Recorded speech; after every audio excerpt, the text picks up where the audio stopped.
엘리 제사장 집에 내리는 저주의 말씀입니다. 이 저주가 실제로 이루어졌는지가 궁금한데요. 여러분 4장 17절과 18절을 보시면 이 저주가 그대로 이루어집니다. 4장 17절과 18절 말씀을 볼까요? 소식을 전한 자가 대답하려되 이스라엘이 블레셋 사람들 앞에서 도망하였고 백성 중에는 큰 살육이 있었고 당신의 두 아들 홈니아스와 비느하스도 죽임을 당하였고 하나님의 괴는 빼앗겼나이다. 하나님의 괴를 말할 때 엘리가 자기 의자에서 뒤로 넘어져 문 곁에서 목이 부러져 죽었으니 나이가 많고 비대한 까닭이라. 그가 이스라엘의 사사가 된 지 40년이었더라. 실제로 죽었습니다. 그러나 엘리만 죽은 것이 아니라 두 아들 홈니와 비느하스도 죽었습니다. 그런데 이 홈니와 그리고 비느하스라고 하는 이 이름이 좀 특이한데요. 이 이름이 이스라엘식 히브리 사람의 이름이 아니라 애굽 사람의 이름입니다. 그럼 우리는 여기서 이제 질문해야 되겠습니다. 도대체 이 홈니와 비느하스는 애굽에서 태어난 사람이란 말일까에 대한 질문에 결코 아닙니다. 우리는 알다시피 출애굽 1세대들은 가나안에 못 들어갑니다. 모세도 가나안에 못 들어가죠. 그냥 느부산 꼭대기에서 가나안을 쳐다보고 죽습니다. 다만 이 가나안에 들어갔던 출애굽의 1세대는 딱 2명만 있는데 바로 그 사람이 여호수아와 갈렙입니다. 나머지는 출애굽 2세대들 그들이 가나안에 들어갑니다. 그렇다면 이 엘리는 가나안 1세대가 된단 말입니다. 가장 빨리 쳐줘도 광야 1세대가 아니라 가나안의 1세대가 되는 겁니다. 그리고 이어서 이 홈니와 비느하스는 가나안 2세대 혹은 3세대 정도가 되는 사람입니다. 그런데 놀랍게도 이 엘리는 한 번도 살아보지 않았던 애굽을 그리워하며 한 번도 살아보지 않았던 그 애굽의 사람들이 이름을 짓는 그 이름을 가나안에 들어온 이스라엘 백성들 그 가운데 자기 아들에게 홈니 그리고 비느하스라는 이름을 붙입니다. 이 홈니는 올챙이라는 뜻입니다. 그리고 비느하스는 남부지방 사람이란 말입니다. 여러분 올챙이는 애굽의 신입니다. 모세가 바로 앞에서 10가지 재앙을 내릴 때 개구리 재앙이 두 번째 재앙으로 나타납니다. 바로 그 개구리, 이것은 올챙이 다 신을 말합니다. 올챙이, 개구리가 어마무시하게 올챙이를 탄생시키듯이 애굽의 신에게 이 다산의 상징으로 올챙이, 개구리를 선택했던 거죠. 그 대형 박물관에 가보면 애굽에서 훔쳐온 어마무시한 유물들이 많은데 그 유물 가운데 개구리 신이 대형 박물관 런던에 놓여 있습니다. 이제 그 정도로 이 애굽은 다산의 상징인 이 개구리, 올챙이를 신으로 여겼는데 엘리는 한 번도 살아보지 않았던 애굽이라는 나라의 이름을 자기 아들에게 그대로 차용하여 홈니라는 이름을 붙입니다. 비느하스는 남부지방이라는 말입니다. 이 남부지방에는 그 유명한 나일강이 있습니다. 그 나일강에서 나오는 곡창지대의 수많은 곡식들 바로 풍요입니다. 지금 이 엘리 제사장은 가나안에 들어와서 가나안에서 태어난 자기 아들들에게 하나님을 향한 이름을 짓는 것이 아니라 풍요, 다산, 풍요, 풍성, 부자 이런 의미에서 나일강이 위치하고 있는 남부지방의 비느하스 그리고 올챙이, 다산을 상징하는 개구리의 이름을 따서 홈니라는 이름을 붙입니다. 이것은 마치 우리나라에 한 번도 일본에 살아보진 않았으나 늘 일본을 기억하며 일본의 향수를 떠올리며 일본을 어떻게든 닮아보려고 하는 한 번도 일제시대에 살아본 적이 없으나 아주 머리부터 끝까지 친일의 피가, 친일의 생각이 깊이 깊이 쪄든 바로 그런 사람이라고 볼 수 있습니다. 아마 우리는 일본을 한 번도 살아본 경험이 이 가운데 아무도 없습니다. 그러나 일본 물건, 일본 여행, 일본 어떤 단어, 일본의 어떤 문화, 그럼 벌벌벌 기거나 아니면 그것을 높이거나, 그렇다면 여러분들은 이 엘리가 갖고 있었던 영성을 그대로 갖고 있다는 말입니다. 도대체 이 엘리는 어떤 사람이었길래요? 여러분 4장 18절을 다시 보십시오. 이 사람은 사사입니다. 이스라엘의 사사가 된 지 40년 만에 죽습니다. 여러분 우리는 엘리가 제사장으로 알고 있습니다. 그런데 성경은 제사장이면서 동시에 이 사람은 사사였다는 것을 우리에게 확인시켜주고 있습니다. 여러분 사사는 정치적인 영역입니다. 제사장은 종교적인 영역입니다. 사사이면서 제사장 엘리는 종교와 정치를 한 손에 쥐고 있었다는 얘기입니다. 정치와 종교를 장악하고 있었다는 얘기입니다. 견제할 사람이 없었습니다.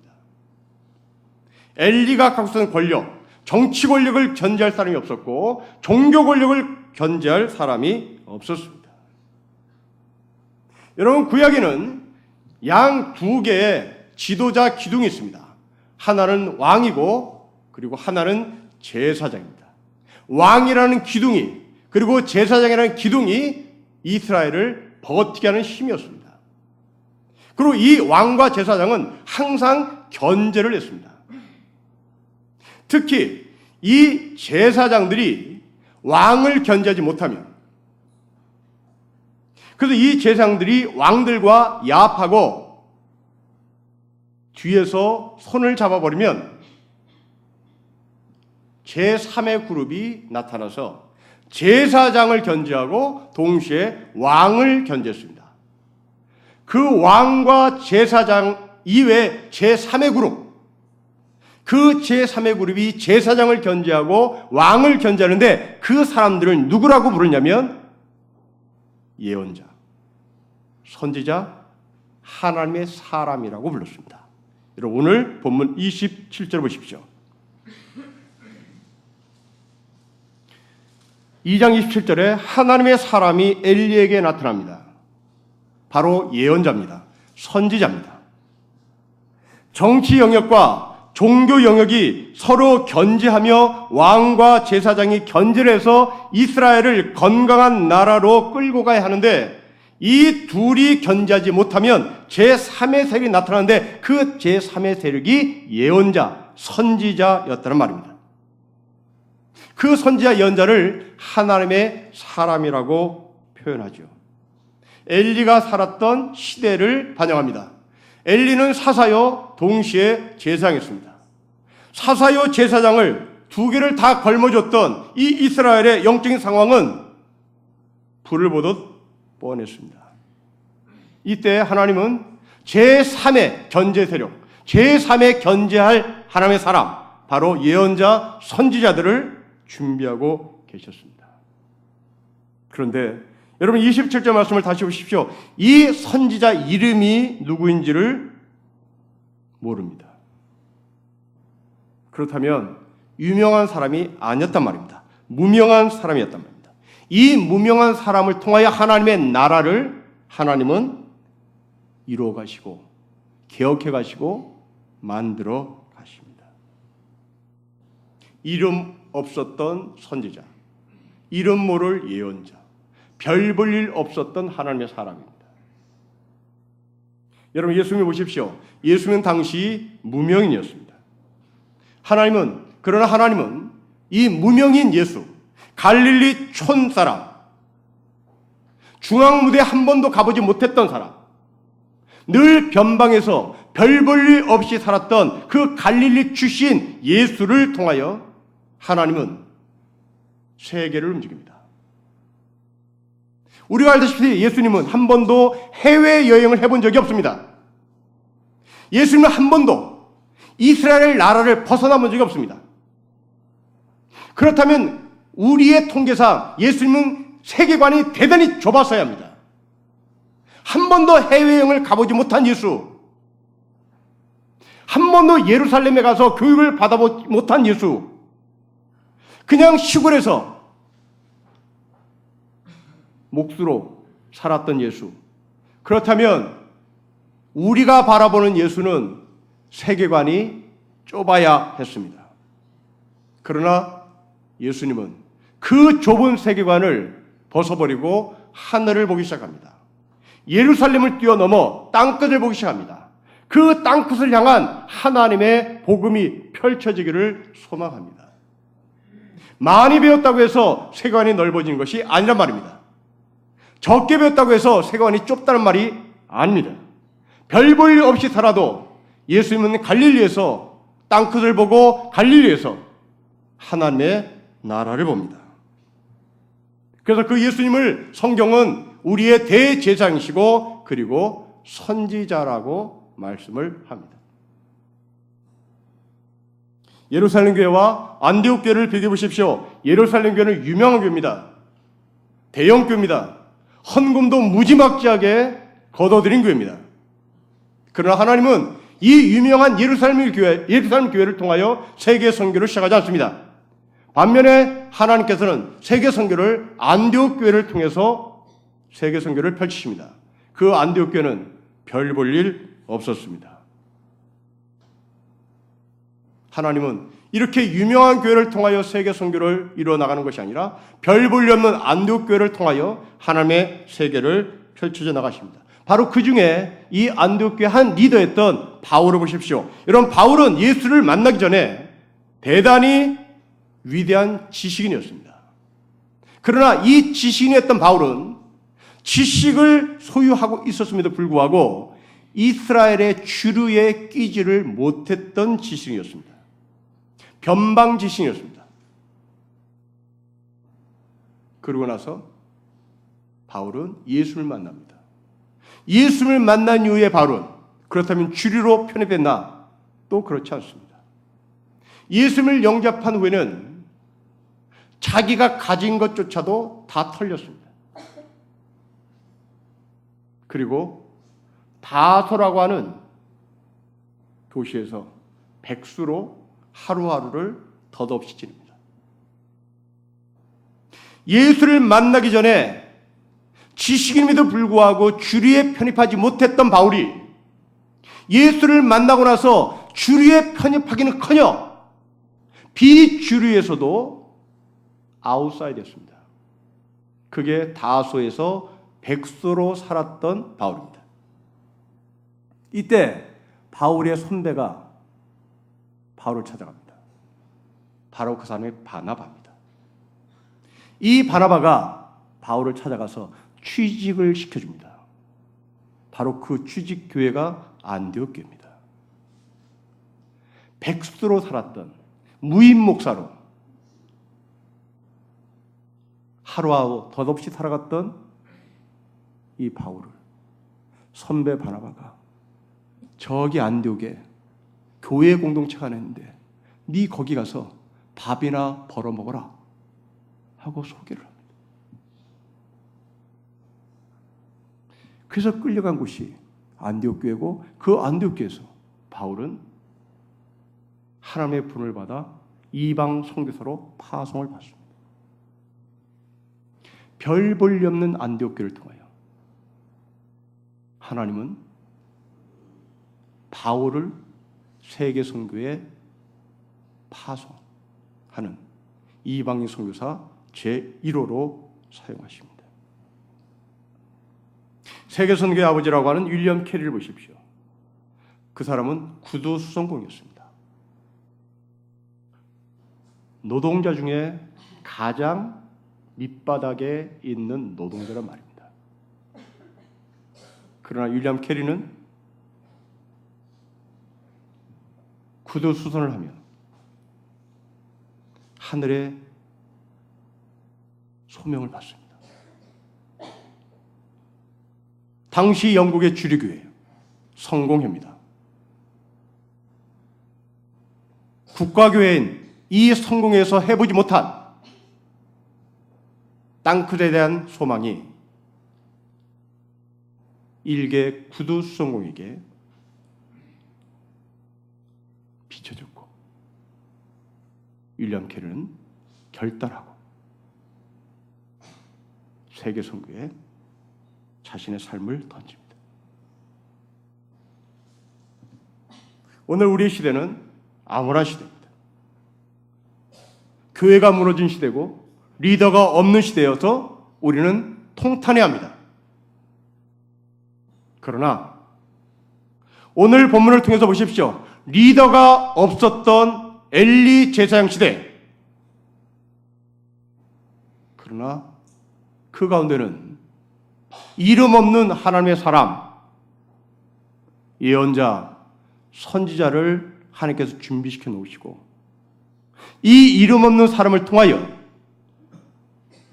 사사시대를 마감하며 사무엘이 등장하며 그 사무엘을 통하여 이스라엘의 왕정 체제를 구축합니다.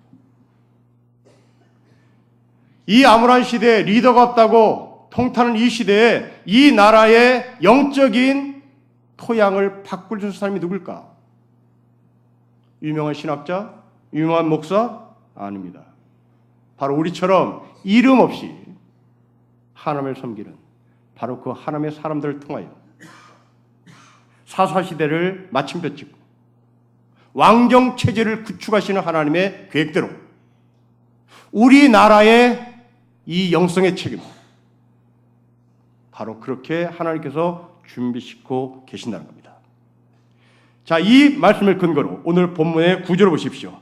하나님의 사람이 도대체 무슨 역할을 하는지 여러분 27절부터 36절까지 읽어보면서 느끼는 것은 이 하나님의 사람, 선지자는 검사 역할을 톡톡히 하고 있습니다. 검사는 먼저 죄를 드러내죠. 그리고 이 검사는 그 죄에 대한 구형까지도 내리는 위치에 있는 사람입니다. 첫째로 27절부터 29절까지 죄를 드러내는 검사 역할을 이 하나님의 사람이 하고 있습니다. 여러분 27절부터 29절까지 우리 함께 읽겠습니다. 시작. 하나님의 사람이 엘리에게 와서 그에게 이르되 여호와의 말씀에 너희 조상의 집이 애굽에서 바로의 집에 속했을 때 내가 그들에게 나타나지 아니하였느냐? 이스라엘의 모든 지파 중에서 내가 그를 택하여 내 제사장으로 삼아 그가 내 제단에 올라 분향하며 내 앞에 에봇을 입지 아니하였느냐? 이스라엘 자손이 드리는 모든 화제를 내가 너희 조상 집에 주지 아니하였느냐? 너희는 어찌하여 내가 내 처소에서 명령한 내 제물과 예물을 밟으며 너희 아들들을 나보다 더 소중히 여겨 내 백성 이스라엘을 드리는 가장 좋은 것으로 너희들을 살찌게 하지 않냐? 는 겁니다. 여러분, 이 27절부터 29절의 검사의 논거를 분석해 봅시다. 첫째로 하나님은 애굽에서 종살이던 이스라엘 백성들을 구원해 냈다라고 하는 이 구원의 하나님에 대한 이야기를 27절에 말씀합니다. 두 번째, 28절에 그 중에서 이스라엘 모든 지파 중 그 중에서 엘리 너를 택하여 제사장으로 삼았다라고 말합니다. 검사의 논거입니다. 이 검사의 논거는 정리하자면 엘리 가문의 제사장으로 선택받은 엘리야, 너는 구원의 하나님의 은총으로 말미암아 구원을 받은 이스라엘 백성들이고 그 가운데 내가 너를 제사장으로 택했다. 내가 너를 제사장하는 직분을 주었다. 그런데 왜 너는 내가 너를 제사장으로 택한 것에 대한 책임, 의무를 소홀히 하고 네 집과 네 아들들을 위해서 이 제사장직을 남용했느냐라는 말이죠. 여러분, 이것은 곧 우리의 현대 역사를 보는 것 같습니다. 국민들은 국민과 나라를 대표해서 대통령직을 잘 수행해 달라고 국민 투표를 통하여 대통령을 세웁니다. 그렇다면 그 대통령은 온 힘을 다하여 나라와 국민의 재산과 생명을 보호하는데 자기의 임기 기간 5년의 책임을 다해야 합니다. 그런데 만일 그 5년 기간 동안 나라의 재산과 국민의 생명을 보호하는데 책임을 다하지 못하고 최순실에게 이 돈을 넘기면 사적인 관계에 자기의 권력을 쓰면 그 사람은 오늘 이 엘리처럼 검사 앞에 불려간단 말입니다. 이게 바로 엘리 제사장에게 검사가 한 말입니다. 너는 이스라엘 백성 많다. 그러나 너는 이스라엘 백성으로 끝나는 것이 아니라 내가 너를 제사장으로 택했고, 제사로 택한 이유는 하나님을 위하여 그 책임을 다해야 하는데, 너는 그 제사장의 직분을 하나님을 위한 책임을 다한 것이 아니라 네 가정과 네 아들들을 위하여 그 권한을 행사했으니 너는 탄핵받아야 마땅하다는 말이죠. 이게 검사의 논거입니다. 여러분, 하나님이 세우신 교회를 하나님의 말씀으로 잘 양육하라고 하나님은 구원받은 한 사람을 목사로 세우십니다. 그리고 개 교회는 그 목사 중에 한 사람을 담임 목사로 청빙합니다. 교인은 그 목사에게 우리 교회를 영적으로 잘 지도해 주세요 라는 의미를 담아 투표를 통해서 그 담임 목사를 위임 목사로 위임합니다. 그렇다면 담임 목사이면서 동시에 위임받은 교인들의 투표를 거쳐서 위임받은 위임 목사는 교인들의 바람에 맞게 하나님의 말씀을 잘 연구해서 성도들에게 아주 정확한 하나님의 말씀을 전달해야 합니다.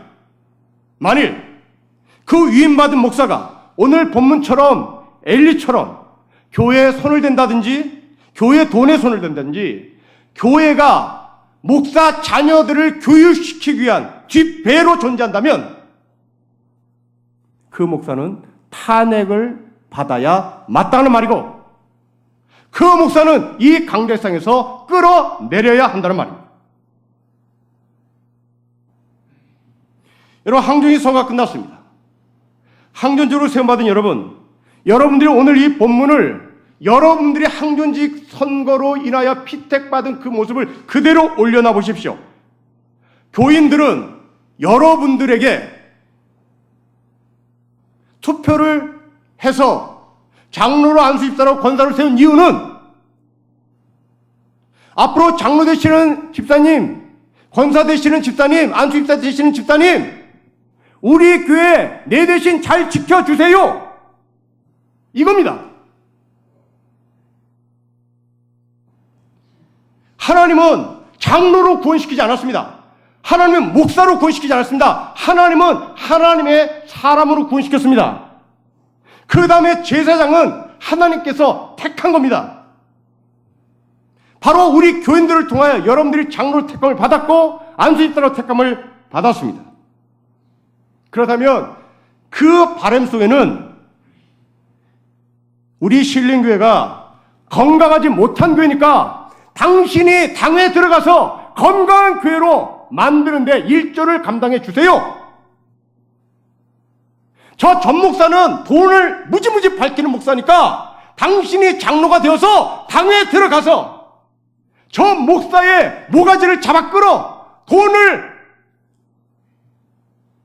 욕심내지 않도록 하세요 라는 겁니다. 이게 하나님이 교인들을 통하여 여러분에게 장로로, 안수집사로, 권사로 도장을 찍은 겁니다. 우리 교회 목사들이 성경 연구를 제대로 안 하고 있으니 내 대신 당신이 권사가 되셔서 전 목사 성경을 제대로 좀 보고 우리한테 정확히 가르쳐 주세요 라고 말하는 얘기입니다. 그렇지 않으면 탄핵시켜라 그렇지 않으면 그 직분을 빼앗아라. 이게 이 하나님의 사람 검사가 지금 논고하고 있는 논고입니다.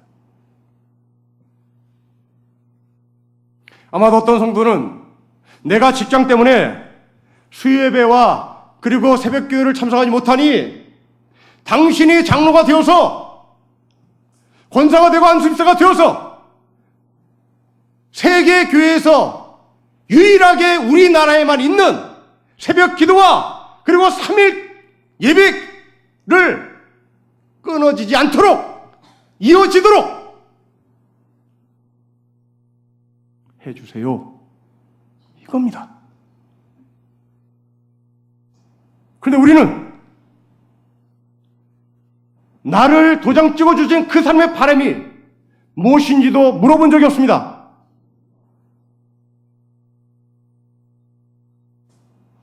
여러분을 찍어준 성도의 바람은 무엇일까를 찾아가 물어보십시오. 기존의 장로님, 권사님, 안수집사님, 옆 사람에게 물어보십시오. 왜 그때 나를 찍었느냐고 물어보십시오. 만일 엘리처럼 내가 장로라는 직분을 내 인생의 이력서의 한 줄을 그리고 나중에 죽어서 묘비에 장로 누구누구라고 하는 이 이름 하나를 걸고 싶어 장로가 됐다면 여러분들은 엘리 제사장의 이 심판을 면치 못한단 말입니다.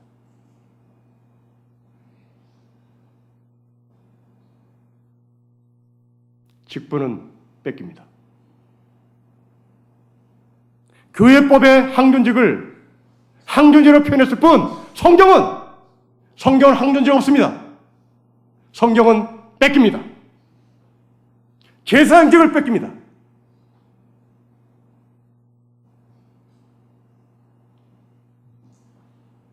가룟 유다를 보십시오.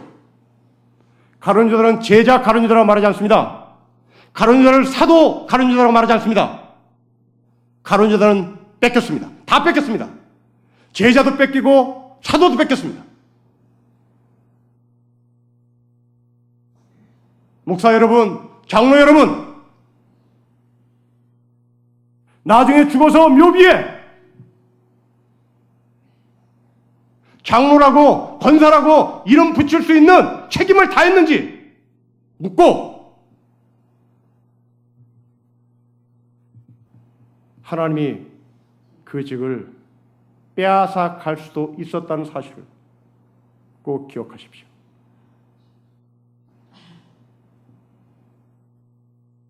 검사의 역할을 했던 이 하나님의 사람, 선지자, 예언자, 이 사람은 추상 같은 엘리의 죄를 드러냅니다. 그러하신 말씀입니다. 여러분 30절부터 34절 중단된다는 말씀이죠. 30절부터 34절 우리 같이 읽겠습니다. 시작. 그러므로 이스라엘 하나님 나 여호와가 말하노라 내가 전에 너희 집과 너희 조상의 집이 내 앞에 영원히 행하리라 하였으나 이제 나 여호와가 말하노니 결단코 그렇지 아니하리라.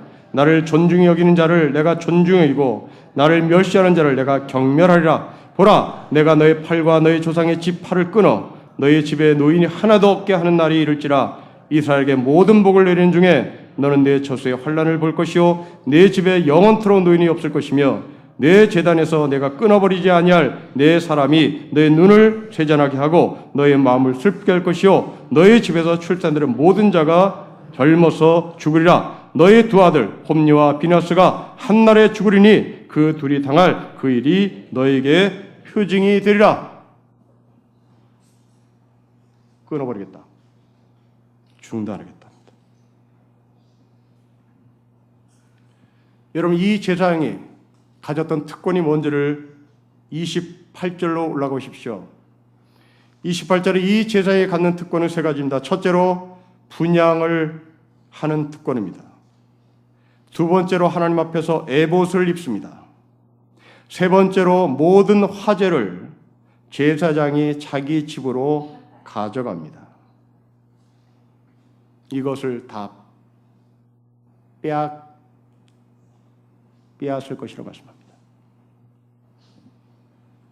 여러분, 이 28절을 다시 항존직으로 그대로 대입시켜 보십시오. 항존직이 갖고 있는 특권 세 가지입니다. 첫째로 매주일 교인 앞에서 설교를 하거나 기도를 합니다. 장로라는 이름 하나로요. 안수집사 권사는 이름 하나로 여기에 올라와서 기도를 합니다. 두 번째로 성찬 때 그럴듯한 가운을 입습니다. 성도들은 가운을 입지 않습니다. 그러나 목사 장로는 성찬식 때마다 폼 잡고 세상에서 판검사들이 입는 그 옷을 입고 이 자리에 올라옵니다. 특권입니다. 세 번째로 목사에게 해당되는 이야기입니다. 여러분들이 하나님 앞에 드린 헌금의 일부를 생활비로 가져갑니다. 하나님은 이런 것들을 끊겠다고 말씀합니다.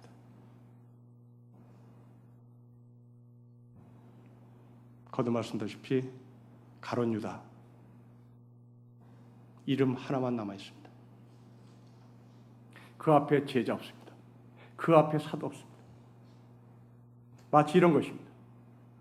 전두환 전 대통령을 우리는 전 대통령으로 불러야 될까? 전두환 씨라고 불러야 될까? 노태우 전 대통령을 전 대통령 노태우라고 할까? 아니면 노태우 씨라고 말을 해야 될까? 법률적으로 전두환 씨가 맞습니다. 그는 감옥에 갔다 왔고 그는 전직 대통령 예우를 법률적으로 박탈당한 사람입니다. 여러분들이 그 사람을 좋아해서 전 대통령이라고 표현하는 것은 여러분 마음이겠으나 법률적으로는 그 사람은 전두환 씨가 맞습니다. 바로 그겁니다. 가룟 유다 씨, 제자 가룟 유다가 아니라 가룟 유다 씨, 그것도 예우해 준 겁니다. 씨자를 붙일 이유도 없죠. 직분도, 교회 직분도 그렇게 박탈당할 수 있다는 말입니다. 그래서 성경적으로 우리가 보자면 타 교회에서 장로로 안수입사로 우리 교회로 왔으면 그건 안수입사 아닙니다. 그건 장로 아닙니다. 그냥 씨입니다.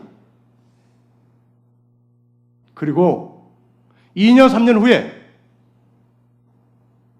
다시 점검하는 겁니다. 점검을 해서 이 사람이 C에서 안수입사로 바꿀 건지 결정을 해야 되는 겁니다. 하나님의 사람, 하나님의 구원받은 백성, 여기에 대해서는 불변이나 그 하나님의 사람 앞에 붙여지는 직분은 없어질 수도 있다는 말입니다. 그리고 하나님은 새 판을 짜십니다.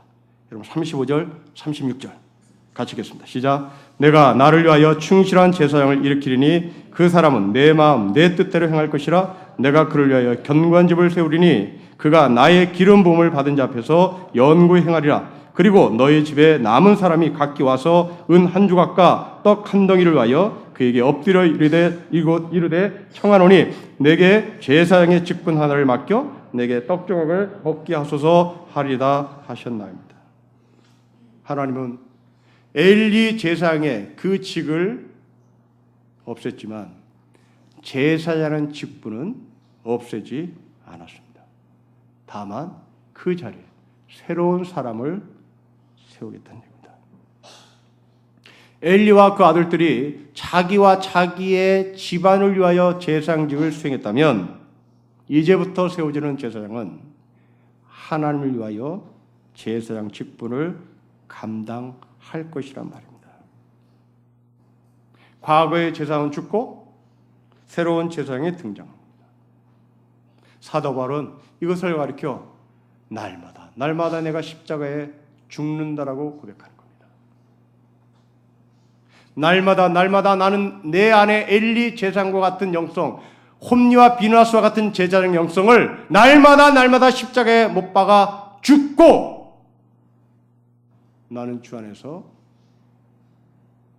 새로 산다. 그 새로 산 제사장의 영성을 사도 바울은 또 이렇게 말합니다.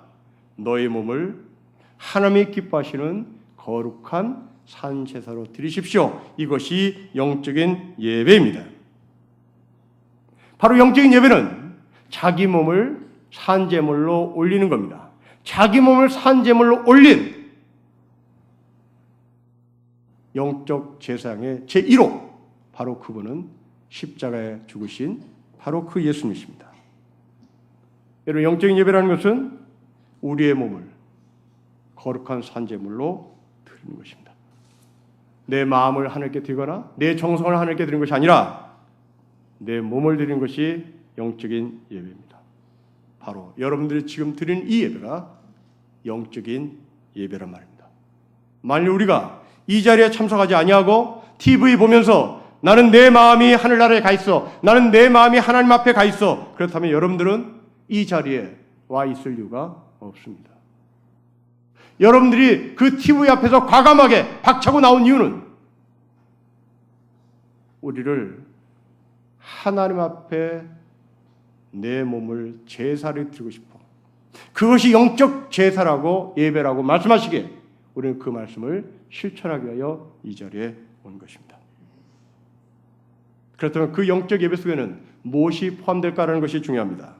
여러분, 우리가 교회에 나와서, 내 몸이 교회에 나와서 거룩한 얼굴을 하거나 어떤 시험도 비켜나갈 것 같은 그런 가식된 얼굴로 예배를 드리는 그 예배는 영적인 예배가 될 수 없습니다.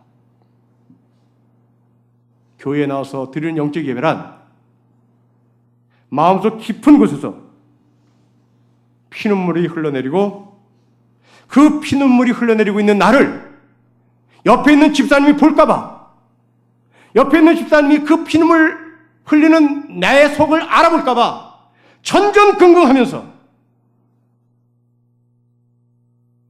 하나님께 기도하는 것을 말합니다.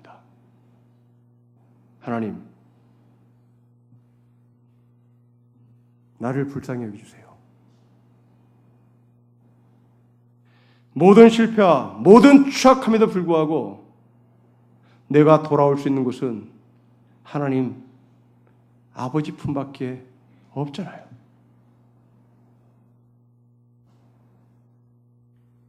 지금 속 터지는 나를 옆에 집사람이 알면, 옆에 권사님이 알면 그 사람은 저 밖에 나와서 또 떠들어대요. 그러니 나는 말도 못하고 그냥 눈물 흘리며, 하나님 아시죠? 하나님 앞에 말을 해야만 내 이 속 터지는 소리가 밖으로 퍼져 나가지 않는다는 것을 하나님 당신만이 알고 있기에 나는 이것을 하나님 앞에 지금 고백하고 있는 겁니다.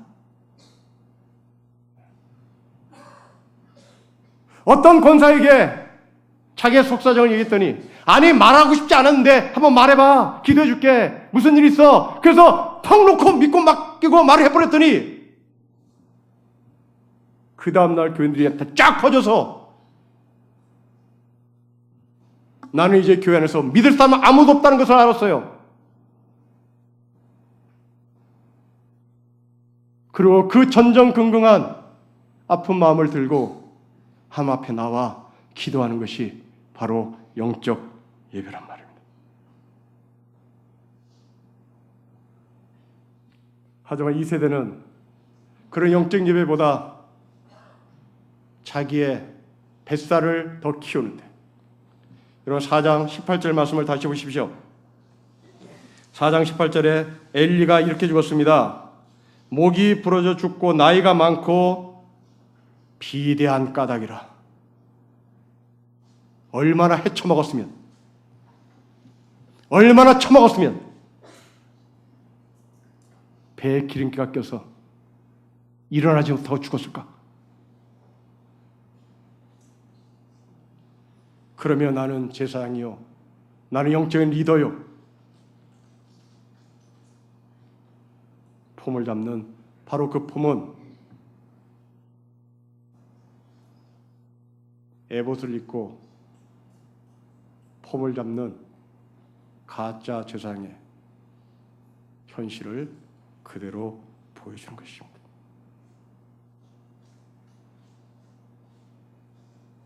그러나 진짜 제사장은 다시 30절로 건너고 있습니다. 진짜 제사장은 30절 끝에 하나님을 존귀히 여기는 자 내가 존귀히 여기고 나를 멸시하는 자 내가 경멸할 것이다. 자기의 특권을 이용해서 배를 불리는 자 그는 하나님을 경멸하는 자요,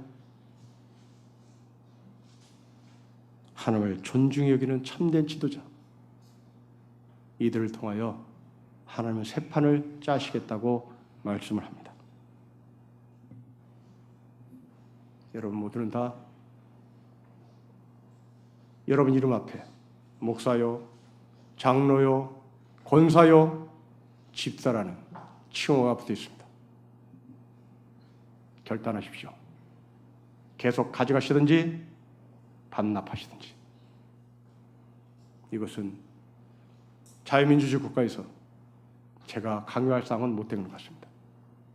여러분 스스로 가져가시든지 반납하시든지 오늘 본문의 근거에서 답을 하십시오. 먼 훗날 여러분의 묘비석에 진짜 나는 목사라는 칭호를 붙여도 부끄러움이 없는 것인지, 만일 부끄러움이 있다면 애당초 그 비석에 목사라는 이름을 새기지 않는 것이 하나님의 이름을 높이는 것일 겁니다. 직분은 뺏긴다. 기억하시고 여러분이 각자 있는 그 교회의 사역 가운데 내가 책임져야 되고 세워야 할 영역이 무엇인지 그곳에 여러분들이 참여하고 그 기쁨과 감사함이 넉넉함으로 나타나는 신림교회 되기를 주로 축복합니다. 기도하겠습니다. 하나님 아버지, 하나님을 위하여 부름받은 제사장이 자기 집안과 자기 아들들을 위하여 배불리 먹고 즉사하는 모습을 우리에게 보여준 것을 하나님이 우리에게 주신 말씀으로 받아들이며 우리 자신을 성찰합니다. 목사로, 장로로, 집사로 부름받은 우리가 우리의 직분을 빼앗기지 않는 길이 어디 있는지 가르치셨으니 배운 대로 그 자리에 서게 하시고 배운 대로 그 자리에서 책임을 다하게 하옵소서. 주 예수 그리스도의 이름으로 기도합니다. 아멘.